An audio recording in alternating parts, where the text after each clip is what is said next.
The fine line between artistic genius and mental illness has long intrigued art historians as well as medical researchers. But now one such researcher is investigating the influence of a different brain disorder, epilepsy.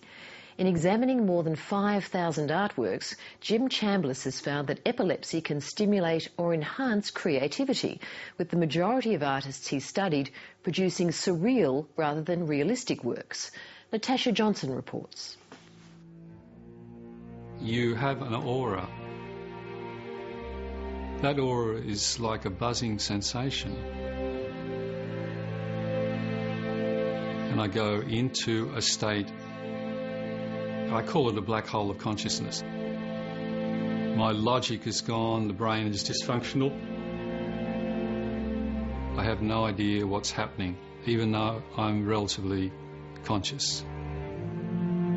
These 8 pictures are Howard Smith's attempt to depict the altered consciousness he experiences during an epileptic fit.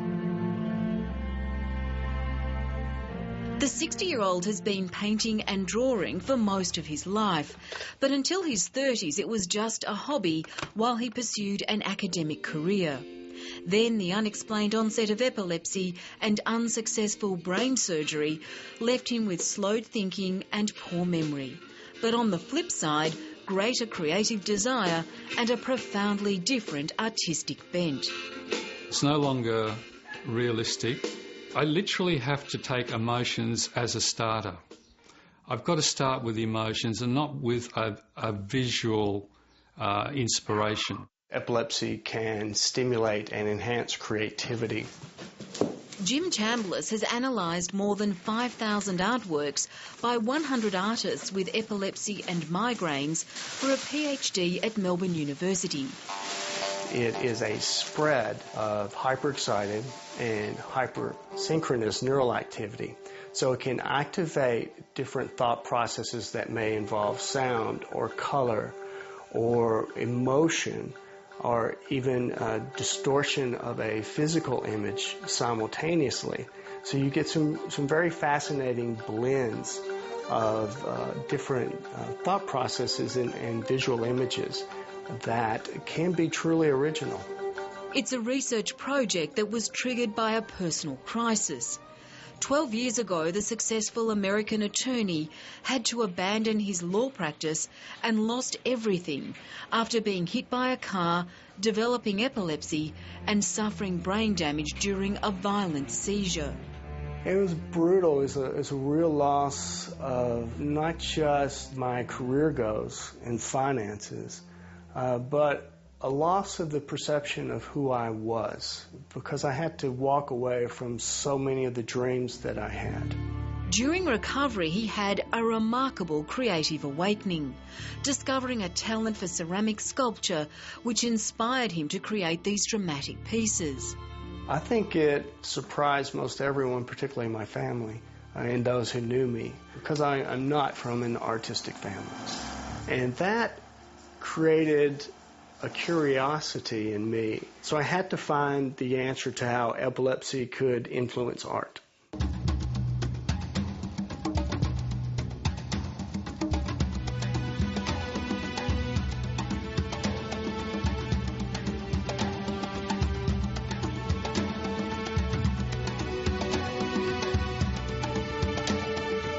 Part of the answer was presented in conjunction with an exhibition at the Asian Oceanic Epilepsy Congress in Melbourne.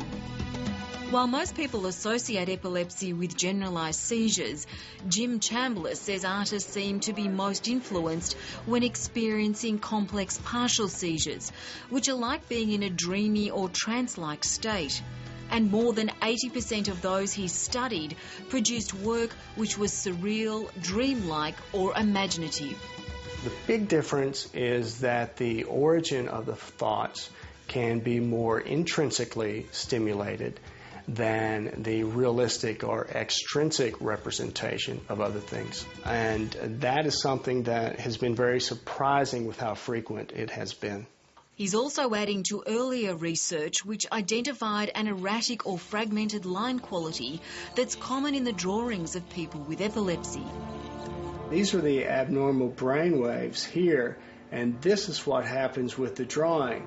That happens so frequently in people with epilepsy, whether or not artists, that it can be almost an effective diagnostic tool. Jim Chambliss sees signs of this in the work of Vincent van Gogh and in the sketches of Alice in Wonderland author Lewis Carroll, who are believed to have had epilepsy.